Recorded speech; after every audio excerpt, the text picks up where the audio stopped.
Good morning student. जैसा कि हमारे ऑनलाइन क्लासेस स्टार्ट हो चुकी हैं स्कूल में, उसी को आगे बढ़ाते हुए आज का हमारा न्यू चैप्टर है ट्रिग्नोमेट्री, त्रिकोणमिति। एक्सरसाइज हमारी 6 की और जिसका नाम है ट्रिग्नोमेट्रिक रेशियो, त्रिकोणमितीय अनुपात। देखो बात करते हैं इस चैप्टर का, इसका चैप्टर है जो ट्रिग्नोमेट्री है या त्रिकोणमितीय अनुपात है। थोड़ा सा इसके बारे में डिस्कस कर लेते हैं कि ट्रिग्नोमेट्री होता क्या है, क्यों बोलते हैं इसको। देखो इस चैप्टर का नाम ट्रिग्नोमेट्री ही क्यों रखा, इसका भी रीजन है। तो इस वर्ड में ही छुपा है इसका नाम ट्रिग्नो। देखो ट्रिग्नोमेट्रिक और रेशियो थ्री वर्ड है। या इसको हिंदी वाले वर्ड की बात करें त्रिकोणमिति, कौन सा त्रिकोणमितीय अनुपात। तो थ्री वर्ड हो गए। एक तो वर्ड आया हमारा त्रि, कौन सा वर्ड आया त्रि, एक आया हमारा कोण और एक आया नाम मिति। एक नाम है त्रि, एक कोण और एक नाम है मिति। इसलिए इसको त्रिकोणमिति क्यों बोलते हैं और इसके अनुपात क्यों रखा, क्योंकि त्रि का मतलब त्रि मतलब तीन और कोण, तीन कोण किसमें होते हैं, और वो किसमें होते हैं त्रिभुज में। इसमें त्रिभुज में ट्रायंगल में, क्योंकि हमारे पास जो त्रिभुज होता है उसमें कितने कोण होते हैं, हमारे पास एंगल होते हैं हमारे पास थ्री। जैसे मान लिया हमने ए बी सी, तीन ए बी सी, ये हमारे थ्री वर्टेक्स हो गए यानी तीन शीर्ष हो गए, जिससे तीन कोण यानी कि angle, angle A, angle B, angle C, यानी कोण ए, कोण बी, कोण सी। इसलिए इसमें आया त्रिकोण। तो ये जो भी त्रिकोणमिति जो हमारा जो पूरा चैप्टर है वो किस पर चलेगा, ट्रायंगल पर यानी कि त्रिभुज के ऊपर। पूरा का पूरा जो चैप्टर है वो किस पर चलेगा, हमारा त्रिभुज यानी कि ट्रायंगल के ऊपर चलेगा। और अब इसका तरीका वर्ड आया अनुपात। तो देखो ट्रायंगल के अंदर हमारे पास कितनी साइड होती है, यानी इस त्रिभुज में हमारे पास कितनी साइड होती है, थ्री साइड होती है। Side AB, side BC, side AC। जैसे यहाँ पर साइड AB, साइड कौन सी होगी BC और साइड AC, थ्री साइड हो गई। तो त्रिकोणमिति के अंदर क्या करते हैं, इसी त्रिभुज या इस ट्रायंगल के अंदर किन्हीं भी दो साइड्स का अनुपात ही क्या कहलाता है, हमारा त्रिकोणमितीय अनुपात यानी ट्रिग्नोमेट्रिक रेशियो। इसलिए इस चैप्टर का हमने क्या नाम रखा, ट्रिग्नोमेट्रिक रेशियो। यानी किसी भी त्रिभुज में किन्हीं भी दो भुजाओं का, दो साइड्स का जो अनुपात होता है वही क्या कहलाता है, हमारा ट्रिग्नोमेट्रिक रेशियो यानी त्रिकोणमितीय अनुपात। इसी को ध्यान में रखते हुए इस चैप्टर का नाम दिया गया ट्रिग्नोमेट्रिक रेशियो। अब बात करते हैं हम ट्रिग्नोमेट्रिक रेशियो। इस चैप्टर में हम मुख्य रूप से जो चर्चा करेंगे वो करेंगे हम समकोण त्रिभुज पर। इस पर समकोण त्रिभुज पर आप सभी को पता है समकोण त्रिभुज यानी राइट एंगल यानी समकोण त्रिभुज, समकोण त्रिभुज, राइट एंगल ट्रायंगल,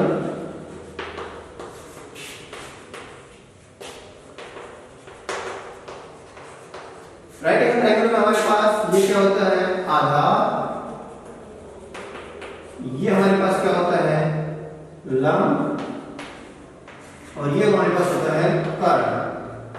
जिसको शॉर्ट फॉर्म में आधार के लिए हम A यूज करेंगे, लंब के लिए हम L यूज करेंगे और कर्ण के लिए हम K यूज करेंगे।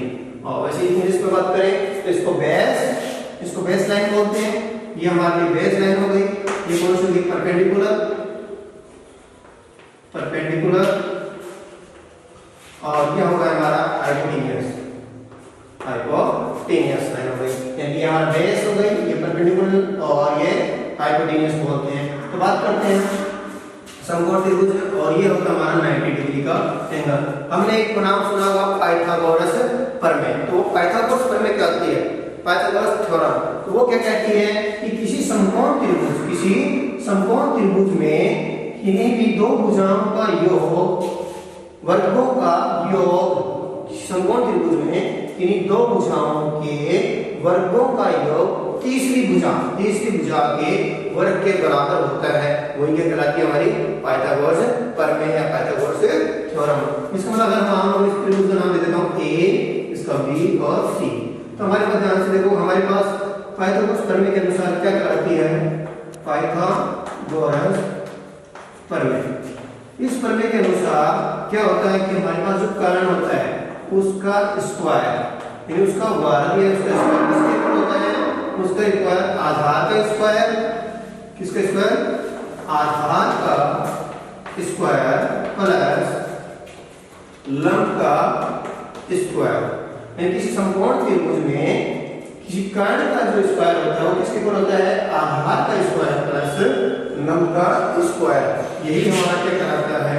पाइथागोरस प्रमेय। और इन्हीं के आधार पर हमारे पास ट्रिपलेट निकाले जाते हैं। इसी के आधार पर पाइथागोरियन ट्रिक जिन्हें बोलते हैं पाइथागोरियन ट्रिक। जैसे फॉर एग्जांपल मैं एक एग्जांपल लेता हूँ। जैसे हमारे पास मान लो बेसिक तौर पर कि हमारे पास आधार ये मान लो कितना है 4, मान लेते हैं कितना हमारा 3। तो इसके अकॉर्डिंग हम देखेंगे तो हमारे पास कर्ण का जो स्क्वायर आएगा कैसे आएगा? कर्ण का स्क्वायर वो क्या आएगा हमारे पास?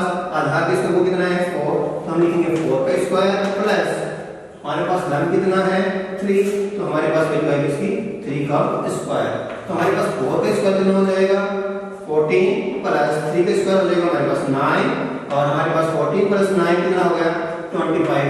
जैसा कि मैंने आपको पहले भी बताया हुआ है, स्क्वायर आपको याद करवाए हुए हैं। तो देखो ध्यान से कि 25 किसका स्क्वायर होता है? हमारे पास ध्यान से देखने पता चलेगा कि किसका स्क्वायर होता है? 5 का। इसका मतलब हम कह सकते हैं इस कर्ण की वैल्यू जो होगी वो कितनी होगी हमारे पास? 5। इसी तरीके से बहुत सारे एग्जांपल्स बता सकता हूं। जैसे कि हमारे पास पाइथागोरस में 6, 8 और 10। जैसे 6 का स्क्वायर कितना होता है? 36 प्लस 8 का स्क्वायर कितना होता है? 64। और इस दोनों को जब ऐड करेंगे तो हमारे पास 100 आता है। किसका स्क्वायर हो जाता है? 100 यानी 10 का स्क्वायर। इसी प्रकार से देखो 5 का स्क्वायर कितना होता है? 25। इसी प्रकार 12 का स्क्वायर कितना होता है? 144 होता है। जब इन दोनों को हम ऐड करेंगे तो हमारे पास 169 आता है। और वो किसका स्क्वायर निकल के आता है? वो आता है हमारे पास 13 का स्क्वायर। ये कहलाते हैं हमारे पास पाइथागोरियन ट्रिक या पाइथागोरियन ट्रिक कहलाती हैं, जिनके अंदर एक लंब होता है और एक क्या होता है हमारे पास? आधार। तो थर्ड जो वैल्यू आती है वो क्या आती है? हमारी कर्ण होती है।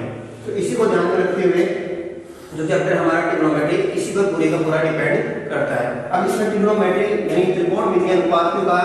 क्योंकि समकोण त्रिभुज में किन्हीं भी दो भुजाओं के मध्य जो अनुपात निकालते हैं वो किसके अंतर्गत निकालते हैं? हम ट्रिग्नोमेट्रिक रेशियो के अंतर्गत निकालते हैं। अब ध्यान से देखो इसके अंदर हमारे पास जो त्रिभुज होता है यानी ट्रायंगल, उसके अंदर टोटल कितनी साइड हो गई हमारे पास? 3 साइड हो गई, यानी कि 3 भुजाएं हो गई।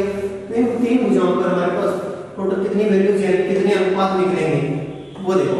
अगर मैं बात करूं इसका इसके साथ अनुपात 1, इसका इसके साथ अनुपात 2, इसका इसके साथ अनुपात 3, इसका इस भुजा के साथ अनुपात 4, इसी प्रकार इस भुजा के साथ अनुपात 5 और इस भुजा के साथ अनुपात कितना हो गए?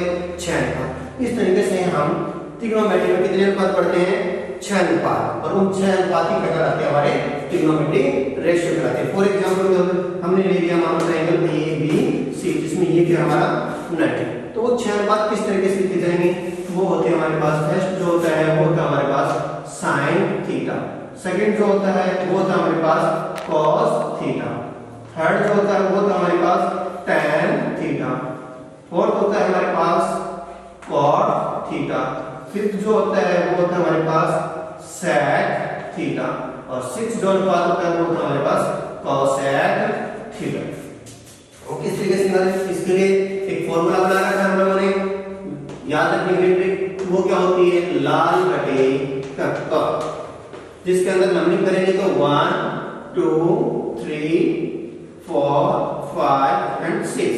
अगर ट्रिक बताता हूं, L का मतलब क्या है हमारा? L का मतलब है आपका लंब, A का मतलब है आपका आधार, A का मतलब हमारा क्या होगा? आधार, और K का मतलब हमारा क्या होगा? कर्ण। और इसी पर देखो कैसे बनेंगे, मैं नंबरिंग करता हूं। ये नंबर जो है इसी नंबर के आधार पर इनके फॉर्मूले लिख देंगे। इसी देखो 1 2 3 4 5 6। अरे sin थीटा का फॉर्मूला क्या बनेगा? जैसे हमारी ये क्या होगा आपका? अगर मैं इसको थीटा ही मानता हूं तो इसके सामने वाली भुजा तो हमारी क्या होगी? हमेशा लंब, और ये क्या होगी? हमारी आधार। तो ये क्या बनेगा? हमारा कर्ण। ठीक है, ध्यान रखिए कि कई बार लंब ये भी हो जाता है, कई बार ये। वो कंफ्यूजन कहां दूर करनी है?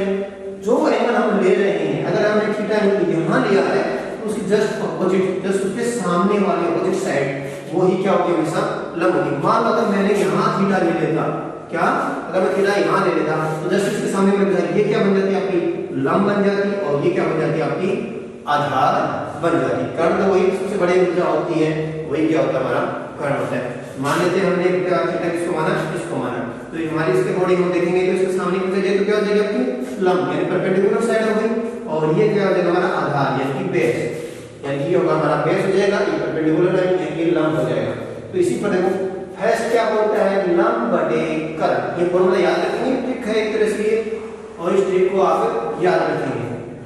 ट्रिक के आधार पर हम आसानी से 6 के 6 वैल्यूज के सूत्र याद कर सकते हैं। फॉर्मूले वो क्या है लाल बटे कक्का। अब कैसे आएगा देखो sin थीटा क्या होगा लंब बटे कर्ण यानी लंब बटे कर्ण यानी इस भुजा का इस भुजा के साथ अनुपात। हमारे को फर्स्ट क्या आ गया लंब बटे कर्ण, ये होगा हमारा लंब बटे में कर्ण। ये कौन सा फॉर्मूला फर्स्ट ट्रिग्नोमेट्री रेशियो कौन सा आया sin थीटा। अब इसी को देखो ध्यान से cos थीटा कौन से नंबर पर है 2 नंबर पर, 2 नंबर पे क्या बनेगा आधार बटे कर्ण, तो हमारा दूसरा हो जाएगा आधार बटे कर्ण। इसी प्रकार थर्ड नंबर क्या बनेगा देखो लंब बटे में आधार, लंब बटे में आधार। फिर बात करते हैं फोर्थ की, फोर्थ में नीचे से चलेंगे, देखो थर्ड के बाद यहाँ आएगा फोर्थ नंबर, तो नीचे से चलेंगे तो हमारे पास देखो फोर्थ नंबर कहां से आएगा आधार बटे लंब, तो cos थीटा बराबर क्या होगा आधार बटे लंब। इसी प्रकार sec थीटा कौन सा नंबर आ रहा है 5th नंबर का है, तो इसका क्या बनेगा कर्ण बटे आधार, कर्ण बटे आधार। और इसी प्रकार लास्ट में बच गया हमारा cosec थीटा, cosec थीटा क्या होगा कर्ण बटे में लंब, तो ये हो जाएगा हमारा कर्ण बटे में लंब।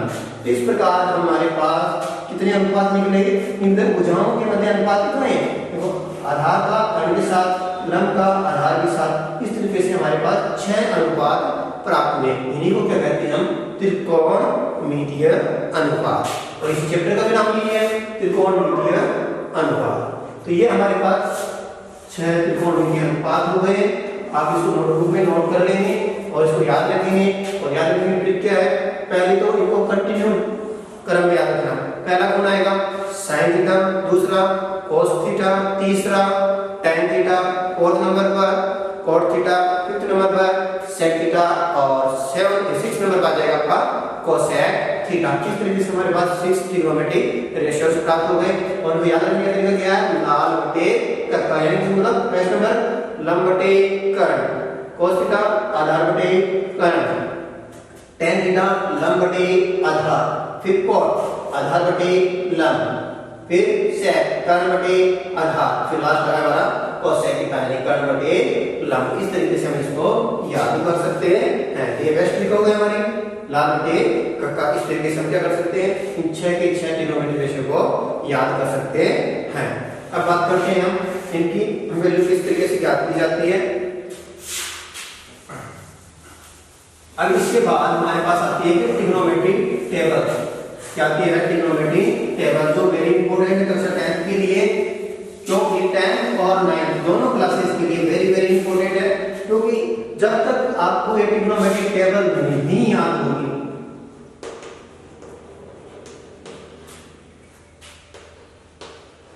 तब तक आप 3 एक्सरसाइज नहीं कर पाओगे, और वो ट्रिग्नोमेट्रिक टेबल पर ही डिपेंड करती है। चैप्टर नंबर हमारा 6, चैप्टर नंबर हमारा 7 का, और चैप्टर नंबर हमारा 8, ये 3 जो एक्सरसाइज है 6, 7 और 8 जो 10th क्लास की आपकी, वो तीनों की तीनों किस पर डिपेंड है आपकी ट्रिग्नोमेट्रिक टेबल पर। अगर ये टेबल याद हो गई तो आपको चैप्टर नंबर 6 अच्छे से समझ में आ जाएगा, चैप्टर नंबर 7 का समझ। हाँ, तो अगला हमारा है इसी में ट्रिग्नोमेट्रिक टेबल यानी त्रिकोणमितीय सारणी, जो वेरी इंपॉर्टेंट है। कौन सी है त्रिकोणमितीय सारणी, त्रिकोणमितीय सारणी। ये अगर आपने याद कर ली चैप्टर नंबर 6 का, चैप्टर नंबर 7 का और चैप्टर नंबर 8 का, 3 चैप्टर इस पर डिपेंड है, इसलिए वही ना इंपॉर्टेंट है। तो किस तरीके से आपको याद करनी है इसके लिए भी मैंने आपको बेस्ट से बेस्ट ट्रिक दे दूंगा, किस तरीके से आपको करनी है। तो सबसे पहले आप 6 के 6 जो ट्रिग्नोमेट्रिक रेशियो है वो लिखो।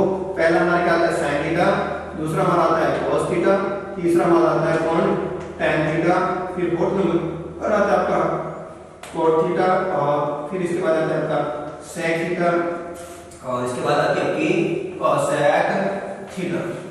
ये हो गए हमारे पास ट्रिग्नोमेट्रिक रेशियोज। और फिर इसके बाद हमारे ये हो गए, फिर आएंगे आपके पास एंगल। ये हमारे देता हूं इस साइड आपके एंगल हो गए, फिर इस तरफ ट्रिग्नोमेट्रिक रेशियोज हो गए। एंगल होगा हमारा पहला 0 डिग्री यानी ये डिग्री कोण एंगल, फिर होगा हमारा 30 डिग्री, फिर इसके बाद आप याद करेंगे 45 डिग्री का, फिर इसके बाद होगा आपका 60 डिग्री का, फिर इसके बाद होगा आपका 90 डिग्री का।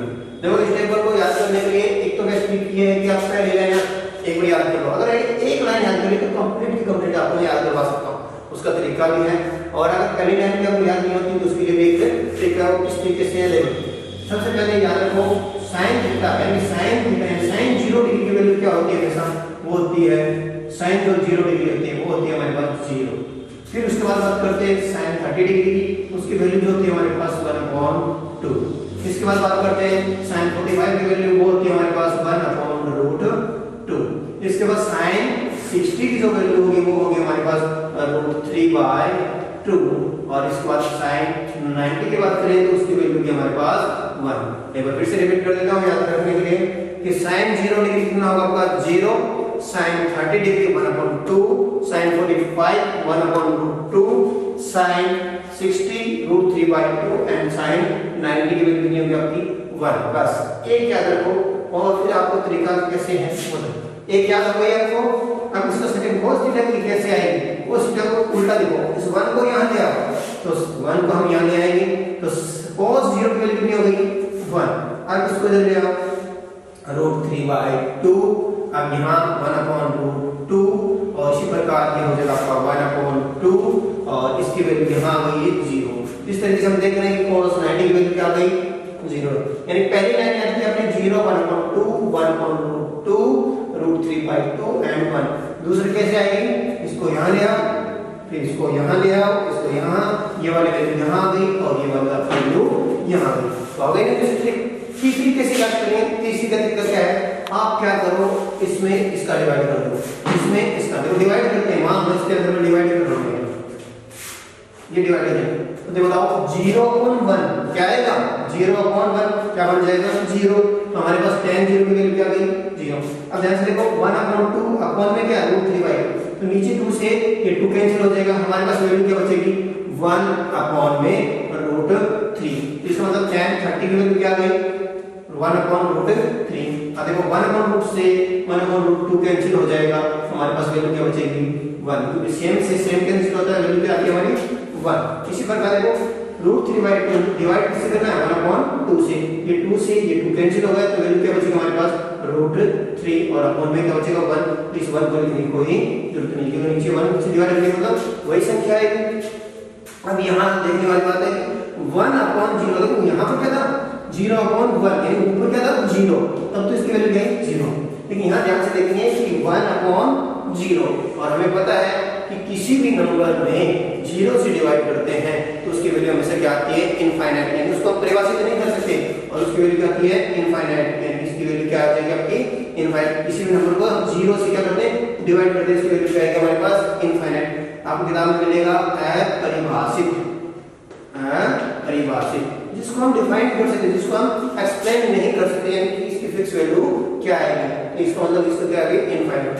थर्ड लाइन है हमारे पास, फोर्थ लाइन में क्या है, इसको यहां ले आओ इनफाइनाइट, इसको इधर ले आओ तो 3 और इसके बाद 1, ऐसा कैसा 1/√3 और इसके बाद इसकी वैल्यू आ जाएगी हमारे पास 0।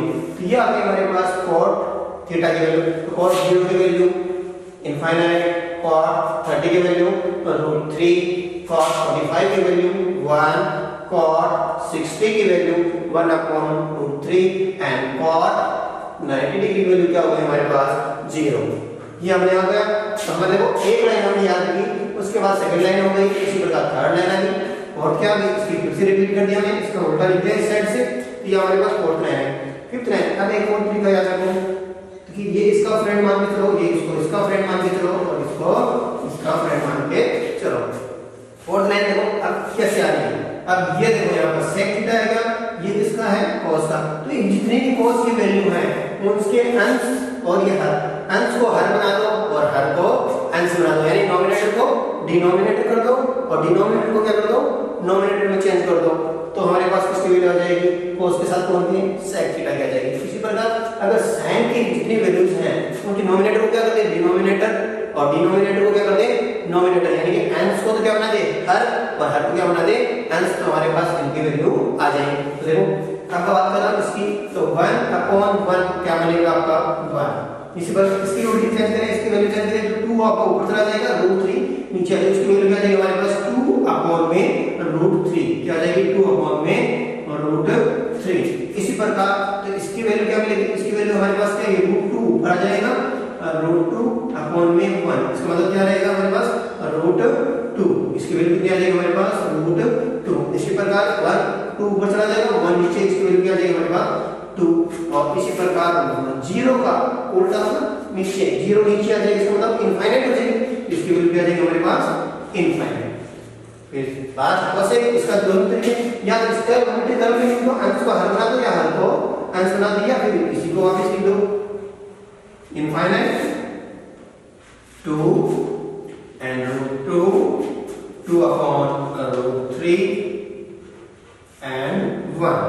इस तरीके से हमारे पास ये आपकी क्या हो गई है, ट्रिग्नोमेट्रिक टेबल, यानी त्रिकोणमितीय सारणी टेबल। हमने सिर्फ क्या किया, एक लाइन को याद किया और इस एक लाइन से सारी लाइन हमारी याद हो गई। तो बेस्ट ट्रिक है कि इस तरीके से फर्स्ट लाइन को, सेकंड इसका जस्ट उल्टा होगा, थर्ड का और इसका जस्ट उल्टा होगा। फिफ्थ लाइन में क्या है, जस्ट इसके उल्टे। यह याद रखो कि साइन का उल्टा जो लिखेंगे वो क्या होगा, cos है।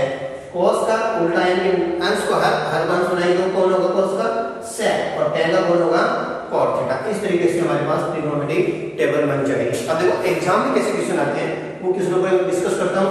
इस टेबल को थोड़ा ध्यान में रखते हुए हम क्या करेंगे, क्वेश्चन को करेंगे। तो क्वेश्चन ऊपर लिख रहा हूं, तो किस तरीके से एग्जाम में आपके क्वेश्चन आते हैं। तो जैसे क्वेश्चन आता है आपका एग्जाम में कि मान ज्ञात कीजिए, क्वेश्चन बिल्कुल मिलेगा आपको, फर्स्ट या सेकंड नंबर वाला क्वेश्चन मिलेगा। बोलो क्वेश्चन आता है आपका ऐसे कि मान ज्ञात कीजिए, और क्वेश्चन कैसे होगा, जैसे कि होगा आपका 2 sin 45 cos 45। बस कुछ नहीं करना, जैसा आपको क्वेश्चन दिया गया उस क्वेश्चन के अकॉर्डिंग हम टेबल, अगर ये टेबल आपको याद हो गई तो पूरा क्वेश्चन आप कर सकते हो। सिंपल तरीका। अब देखो ध्यान से, मैंने एग्जांपल दिया है। अगर यहाँ पर क्या है 2 को ऐसा कैसा रहने दो 2।